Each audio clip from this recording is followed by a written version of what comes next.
What have wafer handling robots got to do with ball lightning? Nothing, except their gifted designer, Jenko Genov, and the unconventional proponent of a breakthrough theory explaining ball lightning, among other mysterious natural phenomena. Both came from Bulgaria to the United States to pursue their dreams. Fate had them meet in California's Silicon Valley, where they joined forces to penetrate some of nature's best-kept secrets. Dr. Kirill Chukunov developed his theory on ball lightning in 1985. He thinks that ball lightning represents a second state of matter, material continuum, a novel scientific concept. Discrete matter as we know it becomes material continuum when critical quantum limitations are approached. Quantum limitations displace many known laws of physics, like the law for conservation of energy, the law of gravity. This enables us to use ball lightning as a source of energy. Actually, ball lightning represents the energy of the cosmos, and our sun in particular.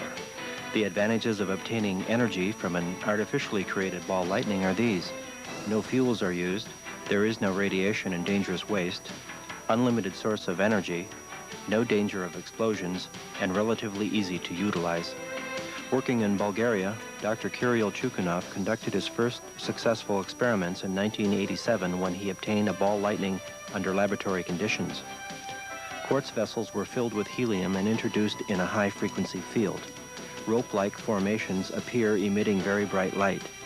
Heat measurements show that these formations generate a surplus of energy, sometimes reaching a ratio of 10 to 1. The phenomenon persisted for 3 to 4 seconds. After that, the walls of the quartz vessels started to melt down. The pressure within the vessels was 1 atmosphere, and the frequency was 26 megahertz. Dr. Chukunov applied for a patent titled Method and Generator for Obtaining Energy from Vacuum.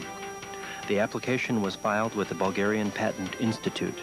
The discovery received extensive coverage in Bulgarian media, and the National Information Agency, BTA, released the news around the world. Partially financed by the Bulgarian Industrial and Commercial Association, Dr. Chukunov built the world's first prototype generator for obtaining energy from ball lightning in 1989. A 12-member governmental commission prepared a protocol confirming the success of the experiment. Ball lightning is a source of energy in the Helios-1 generator. This generator demonstrates 100% amplification of input energy on a permanent basis. The political and economic situation in Bulgaria was developing toward a crisis, and Dr. Chukunov was forced to terminate his research. Dr. Chukunov moved to the United States, where the president of Genmark, Jenko Genov, equipped a small laboratory on the premises of Genmark in Sunnyvale. Dr. Chukunov continues his experiments with ball lightning in a setup designed by him and Jenko Genov. Dr. Chukunov regards ball lightning as a new, unfamiliar form of matter, material continuum, where the law for preservation of energy does not apply in the usual way. Nature is bound by quantum limitations. Ordinary plasma consists of substance that is above the relevant quantum limit. It is determined and discrete.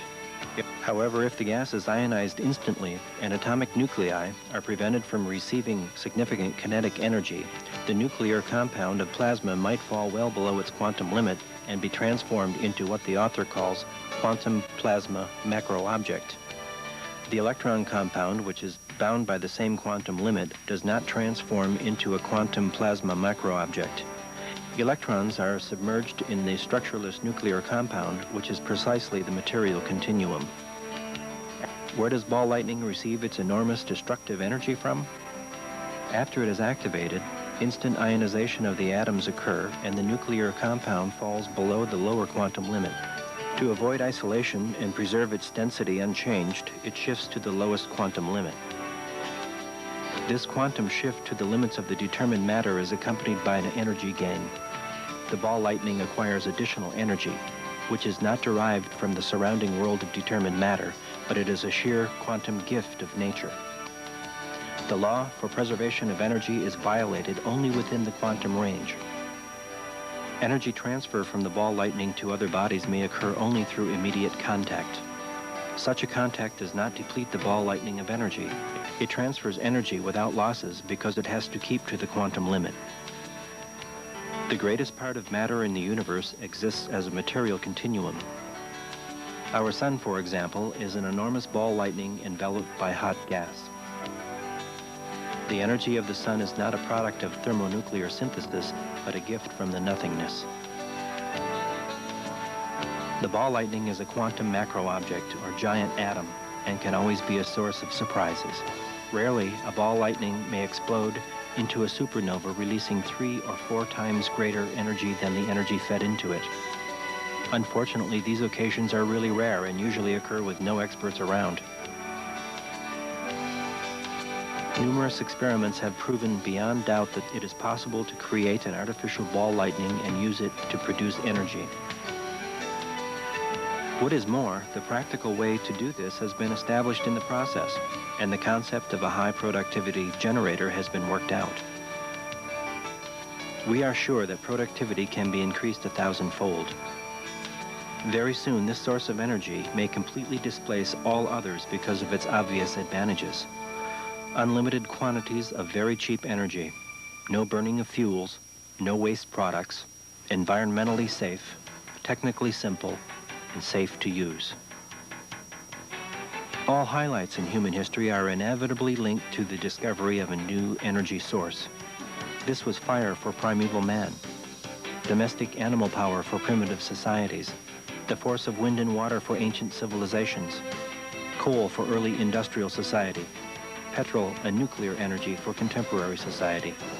Spiraling consumption of energy derived from chemical and nuclear fuels, however, present a paradox. To live in luxury, human society endangers its very survival. A new energy source might solve the paradox. A new energy source that would provide plenty of energy at no environmental risk for our planet.